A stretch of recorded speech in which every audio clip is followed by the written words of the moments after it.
Hello, everybody. Can you hear me? Thank you. Thank you. That's my talk for today. I hope you enjoyed it. Okay.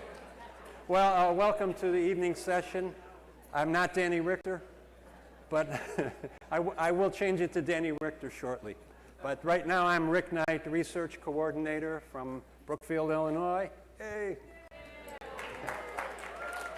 And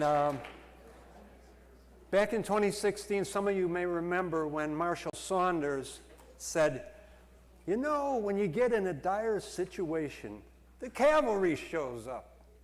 You are the cavalry. I always remember that. So I want to salute all of you people of the cavalry, those of you who are veterans and those who are new recruits. And thanks to CCL for giving me the opportunity to talk to the cavalry. But most of you are aware of the special report issued by the IPCC last month. And I'm here to dig a little deeper than what you may have read or heard so far.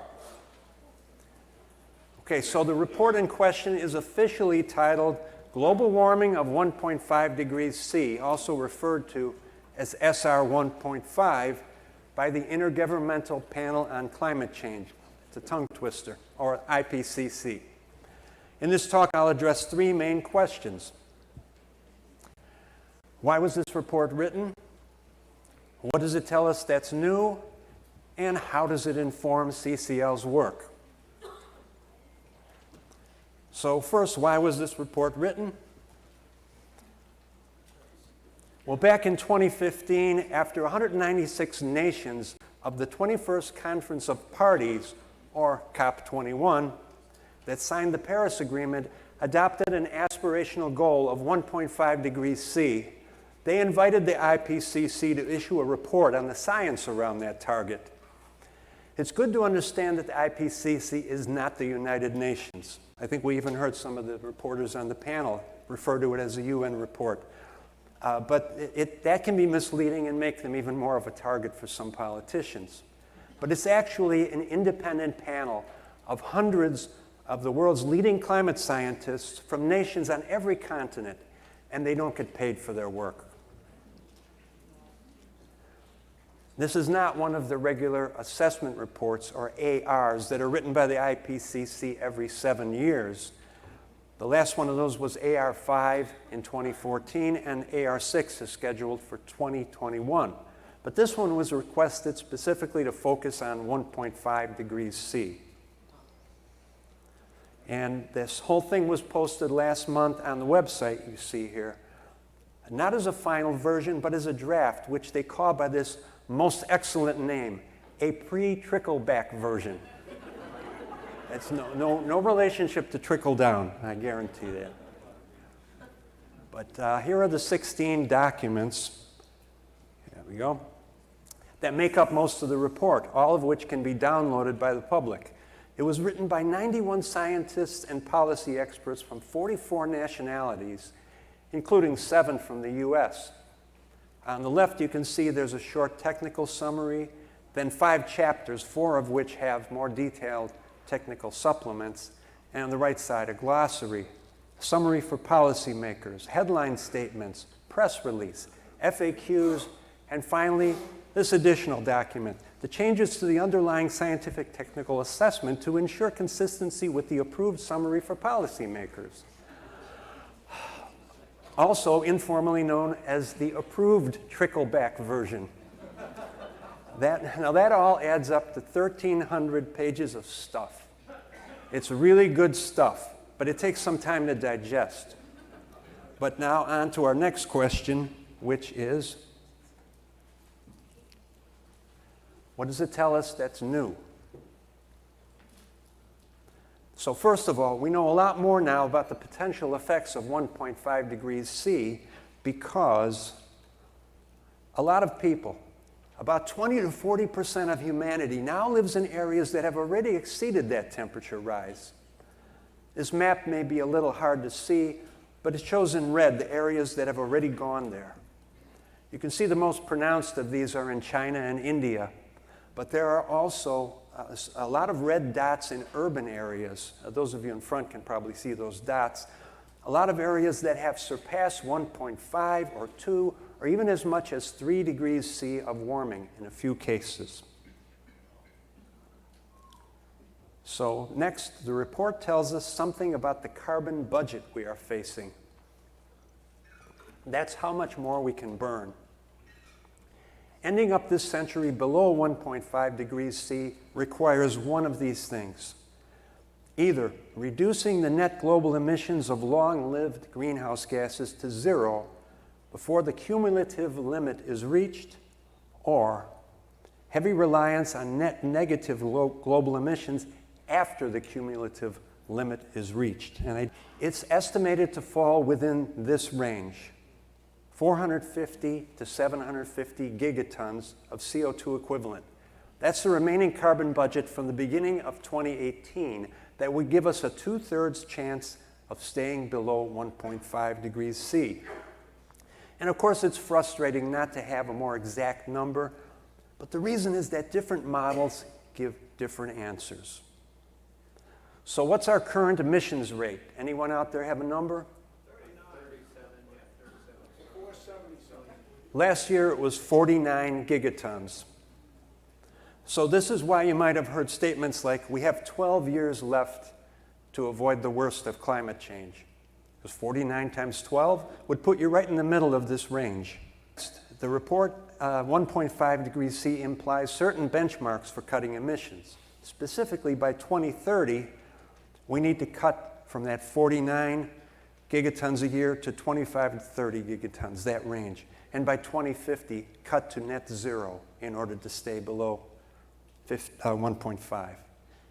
And let's put this in a graph. The vertical scale is the percent cut from 2018 emissions, going from 0 at the bottom to 100% at the top. And you can see the first square there is the 2030 benchmark, and next is 2050, again to stay below 1.5 degrees. So let's compare that to the REMI forecast for the CCL plan, keeping in mind that REMI only projected 20 years ahead and for the US only, but taking that into account, here's what it would look like.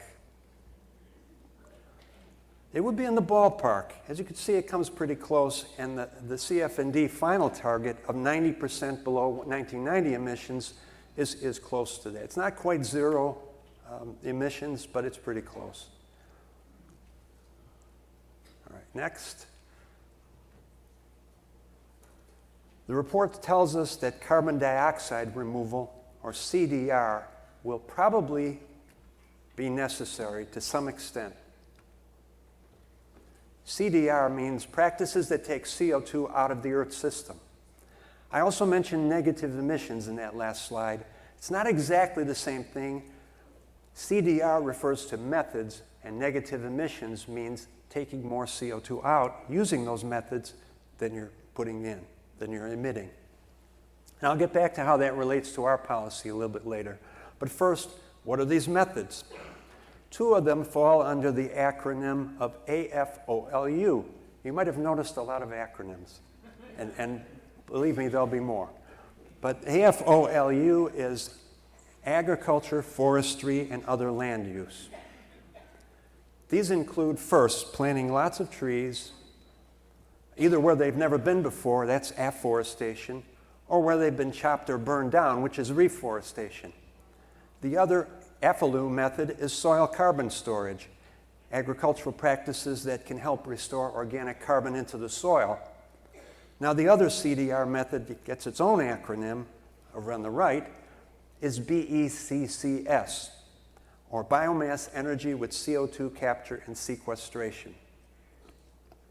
Now, in this one, plants are grown, harvested, burned for energy, and the CO2 is captured and pumped down into geological storage reservoirs. BECCS is a little more controversial because of all the risk that profitable energy crops could compete and crowd out food crops in some areas. But in fact, these methods all present the risk of land use conflict and difficult policy design. The IPCC Message is that all of these are controversial and risky. Reliance on such technology is a major risk. Now, this could be misunderstood. It doesn't mean, for example, that restoring healthy soil is risky. What the IPCC means here is that expecting these methods to save us from having to cut emissions is risky. We must not let their existence slow down our efforts to stop the emissions in the first place. And let me move this one up. Just to underscore that, to reinforce that point, here are 4 model pathways from the IPCC report that highlight different routes to 1.5 by the end of the century. The first one on the left represents the steepest decline in fossil fuel and industrial emissions, which is that gray area, and requires only a minor amount of CDR using AFOLU measures and no BECCS at all. The other pathways are increasingly prone to overshooting 1.5 degrees and consequently require more and more of this BECCS, which is in yellow. That's the carbon capture version. So, what does all this mean? I'll get to that later. Another lesson from the report: carbon pricing is an essential part of any effort to meet 1.5. First, as quoted in the report, this is what they say: policies reflecting a high price on emissions are necessary. The price of emissions for limiting warming to 1.5 degrees C is about 3 to 4 times higher compared to 2 degrees C.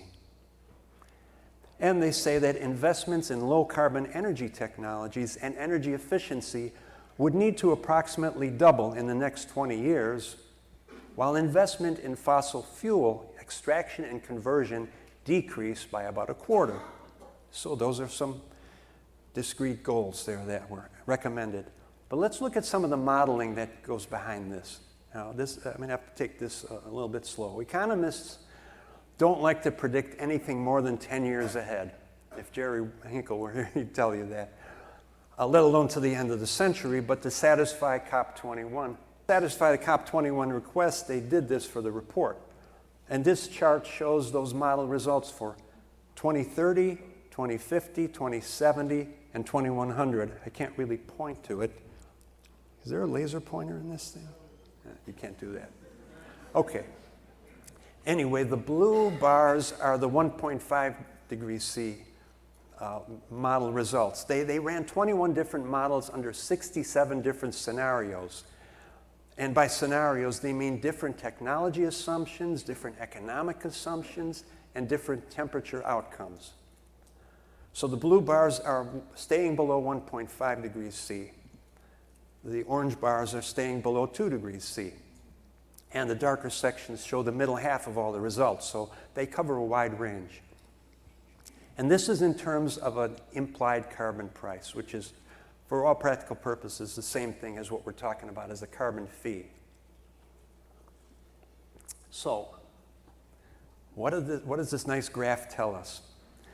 They show that the carbon prices needed to stay under 1.5, and the blue, are generally higher than for 2 degrees, which won't surprise anybody. But there's also some overlap in those results. In 2030, for example, staying on a 1.5 degree path correlates to carbon prices between $157 and $6,000 a ton, while the 2 degree scenario gives prices from $12 a ton to $230. So there's some overlap there at the top end of the 2 degrees, the bottom end of 1.5. And as the years go by, of course, those price ranges move upward until the end of the century. For 2 degrees, it's $186 to $2,400. And for 1.5, between $800 and a very impressive $31,000 a ton for 1.5 degrees C.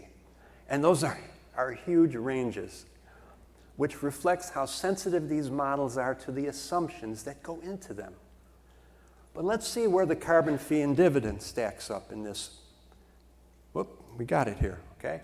The dotted line curve is a CF&D price, and normally we would stop at 2050 because that's where we were going to get down to zero emissions. but if we extend it all the way to 2100, it looks like this. So you can see that laid on top of the IPCC modeling data, the CF&D price line is solidly in the 2-degree range and even touches the lower part of 1.5. This means that the carbon fee and dividend, if applied worldwide, could theoretically keep that global temperature well under 2 degrees and maybe even close to 1.5 degrees C. And there are, of course, some caveats to that, keeping in mind CCL's policy is designed for the US, so we should be cautious in extrapolating it to all nations. But there's another thing, for purposes of argument, another thing to keep in mind is that the CF&D language does allow for annual fee escalation to be boosted from $10 a ton to some higher number if administrators determine that emissions targets are not being met, and that emissions targets that are stated in legislation.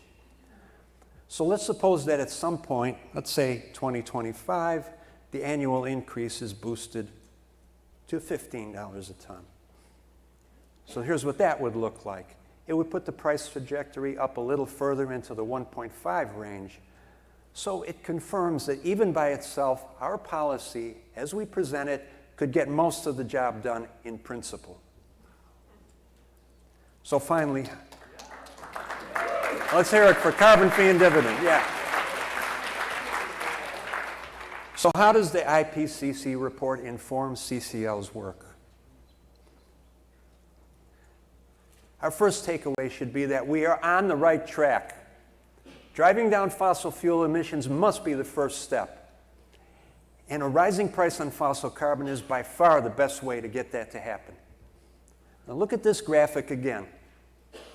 Okay? The longer it takes to get rid of that gray section, it's the fossil CO2 emissions on the left, the more we would end up having to implement CDR measures with all the uncertainty and potential conflict that that would entail. Thank you. We want to end up here, not here where we'd have to be sucking 20 billion tons of CO2 out of the environment each year. So, okay, now another thing. Models are conservative in their economic assumptions, meaning that the carbon fee impacts are very likely to be stronger than the models can show. Okay, so what does this statement mean? Whether the policy itself can help lead to breakthroughs. What this means to me is that modeling based on today's technologies and yesterday's economy always fails to take into account new conditions, in this case, a predictably rising carbon price. So there has never been a test of how this can mobilize the collective imagination of millions of problem solvers, from the guy who runs a donut shop to some physicist at Oak Ridge, or a building contractor in Houston, or a dairy farmer in Wisconsin. When everyone participates in this problem solving, that's policy-induced innovation, and that's what the carbon fee and dividend can do.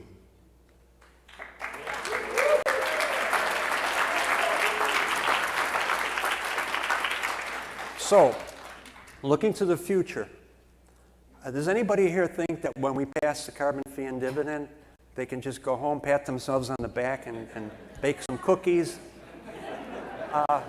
Sounds nice, but that's not the way I think. That's not the way I see it. Once a carbon fee is on the books, the next steps will begin to emerge. The CF&D is designed to drive down fossil fuel emissions by recycling fossil fuel money back into the economy. As the fossil fuels go away, so does the money. So we can't bring about negative emissions under that mechanism if such are really needed. But we simply don't know at this point. Our job is now to get that mechanism in place, make that huge first step, so we can find out from real-world data. Danny, data. Instead of relying on models. So again, looking to the future, where can we at CCL continue to leverage this influence that we've built to influence further steps that need to be taken to ensure a livable climate? In our Spanish name, that's clima vivible, livable climate. That's something our leadership and our board are already thinking about. So let me wrap up this way. Here are the lessons we learned from the IPCC SR 1.5 report. It validates that carbon pricing is the best first step to minimize the impacts of climate change. It also mentioned that complementary policies can greatly boost the effectiveness of carbon pricing. The prices modeled by the IPCC assumed that there are no supportive policies like R&D funding or state and local programs. Induced innovation can speed up decarbonization. Most of the models cannot account for the impact of a long-term predictable carbon pricing plan on the emergence of new ideas, large and small, and everywhere in between. And remember, our policy also states that the annual fee escalation can be increased if necessary. So my final message is, freak out over the IPCC report, but don't freak out.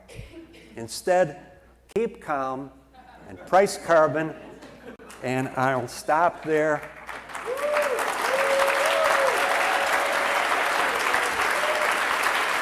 Thanks.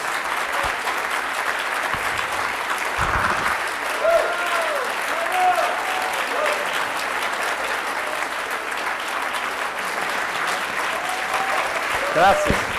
Muchas gracias.